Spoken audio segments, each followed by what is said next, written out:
Unpopular Opinions, episode 15. Breakfast is a waste of time that could be spent sleeping. Literally any time spent preparing / eating. Oh, I'm about to fart. Alright.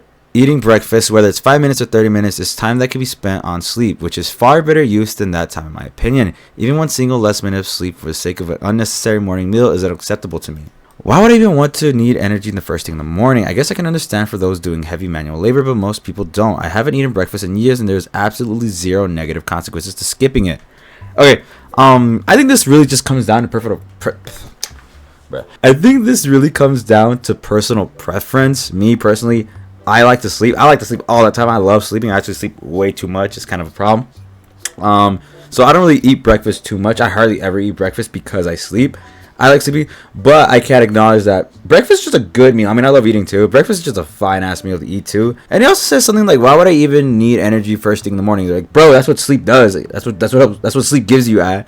So it's kind of weird. So in this one, I disagree. I know exactly what this person means because I'm kind of this way. It's not that I think breakfast is a waste of time. I just like sleeping more than eating. Although other people like eating more than sleeping. Eating's really good too. It's really all just personal preference. So I disagree, even though I think I'm kind of like this. The next one is, if your food preferences can't be picked out instantly in a blindfold test, then they don't matter at all. You should only flip a burger once. I hate well done / I hate steak with pink in it. You shouldn't poke your food. You'll lose all the juices. If any of your preconceived notions can be picked out in a blindfold test, then you really don't know what the fudge you're talking about. I'm not talking about 50-50 bullshit blind test either. I'm talking about completely randomized, controlled, blindfolded taste test. For example, I did a Pepsi Coke taste test. Okay, so I'll leave the rest right here for you guys to read it. And me personally, I kind of know what he's saying, but I also disagree just because I think it really just comes down to just how picky some people are.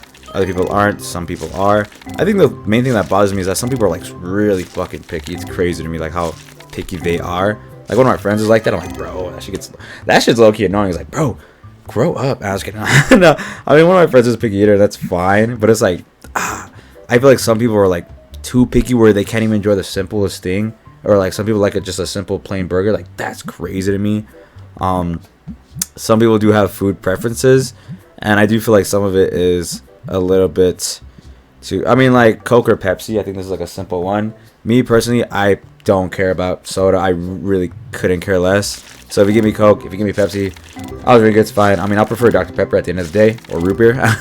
But if you give me Coke or Pepsi, it's fine. I can drink it down. There's some people, like whenever I'm at work, people ask for Coke. I'll tell them that we only have Pepsi products, and they'll be like, nah. Okay, they're like, nah, give me something else. I'm like, god damn, dude, are you really that? I mean, it's fine. Like, I don't hold anything to them. I just think it's crazy how some people are like insanely picky that even with water, I'm totally fine with water, all that stuff, but some people just can't. Like, every water is different to them, all that stuff. Like, dude, it's water, man. Like, goddamn. It gets annoying to me just to see how picky some people are. I feel like a lot of people are like hella fucking picky for no reason. But I mean, at the end of the day, it's fine. It's their thing. It's food at the end of the day. You like what you like. So I disagree. I know what this person, I guess, is kind of getting at. But I mean, there's some stuff like in his post, he does an example of you can't tell the difference between a well done steak and a rare steak. That's cap. That's cap. Bruh, I'm not a big like meat eater, steak eater. I do prefer medium rare. So if you give me a steak and if you blindfold me and butt fuck me, no, I was kidding. If you blindfold me and put 2 steaks in my face, one of them well done and medium rare or rare, I will tell the difference immediately. You can easily tell the difference. So this person doesn't really know what he's talking about. So I would disagree.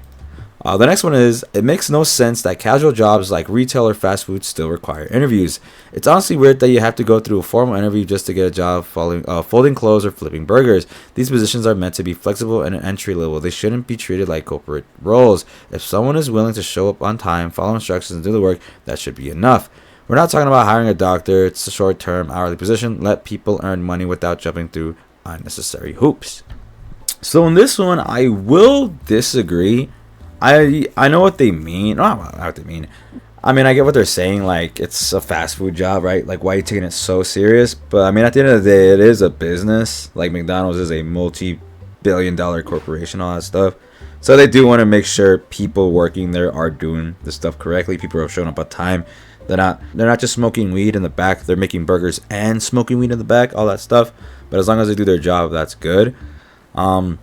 So I mean, it is kind of funny when you think about it. Like, oh, it's McDonald's or it's Sonic or it's like Whataburger. You know, like, oh, I gotta dress up nice for an interview, all that stuff, and it's fast food. And most of the time, it is like high school kids that are getting those type of jobs.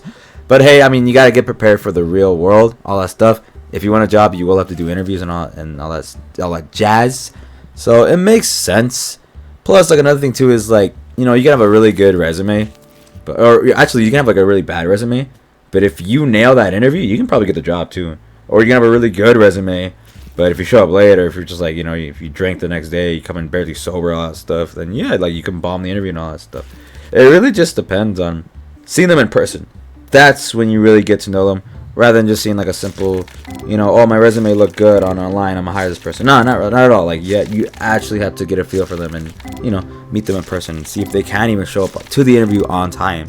So, it is kind of funny when you think about it. Like, yes, you know, like, why do we have to be professional when it's just like a, you know, just a fast food job and all that stuff? But like I said, it is a corporation, it is a business, and you want people working there to be doing their job correctly. So, I would disagree. The next one is strong handshakes are a sign of weakness. When people try to prove their dominance and strength by squeezing someone's hand when shaking it, I actually view it as a sign of weakness. Real strength is subtle and quiet. I met a Polish woman the other day who had a solid preference about her. Her handshake felt polished and intimate, and her demeanor was quietly confident. Okay, this guy's... What? What do you mean your handshake felt intimate? But you're just shaking hands, man. I just thought that was kind of funny. I mean, I guess this person has an opinion on handshakes. Handshake's a handshake, whatever. I mean, I'll just go for a fist bump, all that stuff. Like, I don't know when was the last time I went for a handshake. I can't remember. Yeah, low-key, when's the last time I really go for a handshake? I just go for like a fist bump, or like, hey, what's up, man, all that stuff.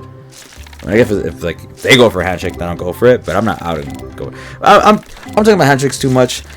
I mean, I mostly be using my hand for jorking it sometimes. No, I was kidding. Yeah, I just don't. I guess cool. Whatever, man. It's just a handshake at the end of the day.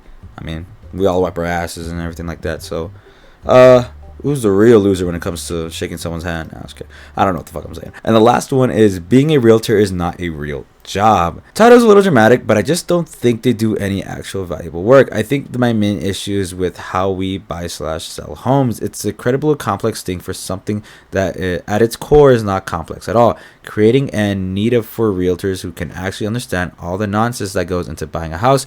Besides that, I can't think of a single thing they do that's actually work besides telling you to get trendier kitchen cabinets, because obviously everyone who's selling their house can afford to do an entire renovation to fit the realtor standards. It's just silly to me. Okay, so I kind of put this one in last because I have some opinions on realtors. Do I think it's a real job? Yes, obviously, you know, being realtors is a real job. This person went after realtors. I don't know why, when there's like other jobs that are clearly not, like being a TikTok star or just being hot and all that shit, just getting a whole bunch of views on Instagram or something like that and making money from that, or like just being like a streamer and just reacting to other people's shit and making money off of that too. There's other jobs this person could have gone after. I don't know why they went after realtors, but whatever. I wanted to talk about this because I think it's very interesting how I think there's a lot of people, at least that I know, and you know, just other people out there that become realtors or look to being a realtor as a way to kind of cope with maybe not reaching their actual quote-unquote dream job. I just feel like some people just, I don't know, like some people are realtors, but at the end of the day, like the housing market's super bad. You know, like inflation's crazy right now. We can't afford shit, so it's gonna be really hard to sell houses. People aren't really buying houses. And another thing too is, like, I have friends at my job. You know, I work at a restaurant. I'm a waiter, right? And I have friends who are realtors, yet they're still waiters at that job, and then, you know, some of them do doubles and all that stuff. No hate to them at all. I'm just saying that, like, I don't know, like some people maybe look to being a realtor as it being successful or finding success in a way when all else fails. But I still feel like it is kind of rough right now, and being a realtor is just rough, man. It's just rough, and I just find that really interesting. That's really what I want to talk about. So is it a real job? Yes, it's a real job. But I just think that part about, you know, being a realtor is really interesting. That, you know, like some people back in the day, you know, being a realtor, you could be successful and all that stuff. But now it's like, dude, like I'm a realtor and I got a second job still. It's like, what the fuck? It's just crazy just how life is right now. But yeah, thank you guys for watching, and I'll see you guys in the next one. Peace.